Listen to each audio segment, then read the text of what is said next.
Eu nunca imaginei que a minha vida fosse mudar de forma tão cruel, e muito menos no momento em que eu mais precisava de apoio. Quando eu lembro de tudo o que aconteceu, parece até que foi outra pessoa vivendo aquilo. Mas não, era eu. Uma mulher simples, cheia de sonhos, que acreditava que o amor era suficiente para sustentar uma família. Eu e meu marido morávamos na roça. A vida não era fácil, mas era digna. Acordávamos antes do sol nascer, trabalhávamos o dia inteiro e, mesmo cansados, ainda encontrávamos tempo para conversar sobre o futuro. A gente fazia planos, falava sobre o nosso filho que estava a caminho. Eu estava grávida de 6 meses e cada dia que passava eu me sentia mais conectada com aquele bebê. Eu colocava a mão na barriga e imaginava como seria o rosto dele, como seria ouvir ele me chamar de mãe. Aquilo me dava forças. Mesmo com pouco, eu me sentia rica, porque acreditava que tinha uma família. E talvez esse tenha sido o meu maior erro, porque enquanto eu construía sonhos, alguém estava destruindo tudo em silêncio. Foi quando a filha do dono da fazenda apareceu. Ela não fazia parte daquele mundo, era diferente de tudo que a gente conhecia. Chegou com roupas bonitas, perfume forte, um jeito confiante e um olhar que parecia sempre querer mais. No começo eu não me preocupei. Para mim ela era só mais uma pessoa que vinha da cidade, ficava um tempo e depois ia embora. Mas ela não foi embora. E aos poucos começou a se aproximar. Primeiro eram conversas simples, depois risadas, depois olhares que demoravam mais do que deveriam. Eu percebia, mas escolhia ignorar. Talvez porque fosse mais fácil fingir que estava tudo bem do que encarar a possibilidade de perder tudo. Meu marido começou a mudar.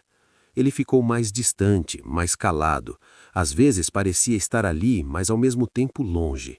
Eu perguntava o que estava acontecendo e ele sempre dizia que era cansaço, preocupação com dinheiro, coisas da vida. E eu acreditava, porque confiar era mais fácil do que duvidar.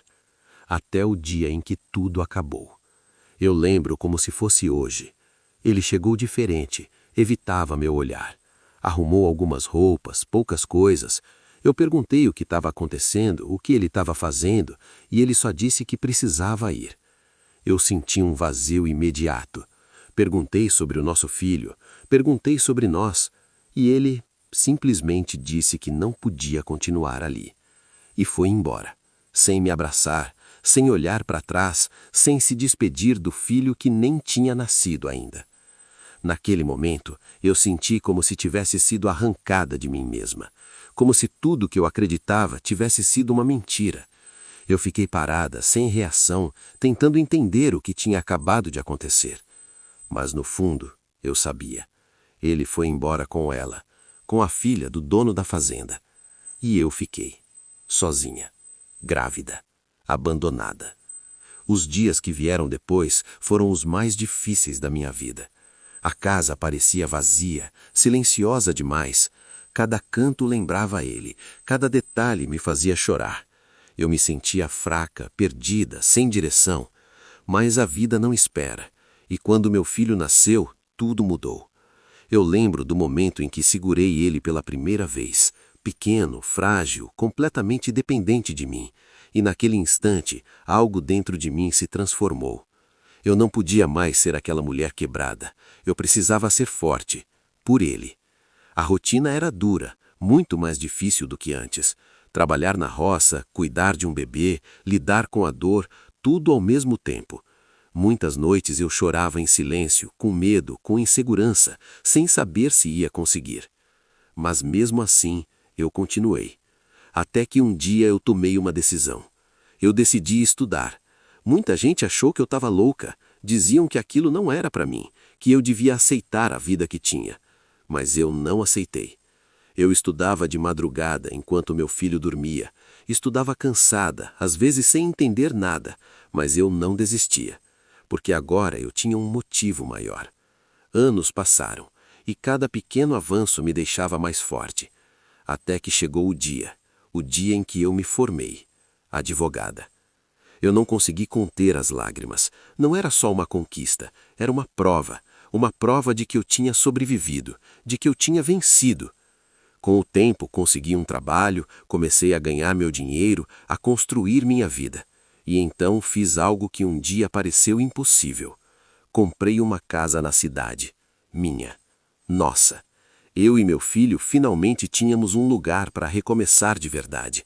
Uma nova rotina, novas oportunidades, uma nova vida. E pela primeira vez eu senti paz. Até que o passado voltou. Um dia, saindo do trabalho, bem arrumada, confiante, entrando no meu carro, ouvi alguém me chamar. Era ele. Mas já não era o mesmo homem. Ele estava acabado, sujo, magro, com o olhar vazio. Era impossível não perceber o quanto a vida tinha passado por cima dele. Ele me contou que a filha do dono da fazenda o abandonou, que quando se cansou, simplesmente jogou ele fora. Ele perdeu tudo. Ficou sem dinheiro, sem casa, acabou na rua. E ali estava ele, na minha frente, pedindo perdão, dizendo que errou, que queria voltar, que queria ser pai do nosso filho. Eu ouvi tudo, sem interromper, sem emoção. E quando ele terminou, eu olhei para ele com calma e disse: "Você me perdeu no dia que escolheu ir embora." Ele tentou insistir, disse que mudou, que aprendeu, que queria uma nova chance, mas eu já não era mais a mesma mulher. Eu respirei fundo e finalizei: "Vai atrás da filha da fazendeira. Foi por ela que você destruiu tudo." O silêncio que ficou entre nós foi pesado, mas necessário. Eu entrei no carro e fui embora, sem olhar para trás, porque naquele momento eu entendi algo que mudou minha vida para sempre. O abandono não foi o meu fim, foi o começo da minha força. E ele virou apenas uma lembrança de tudo o que eu nunca mais vou aceitar na minha vida.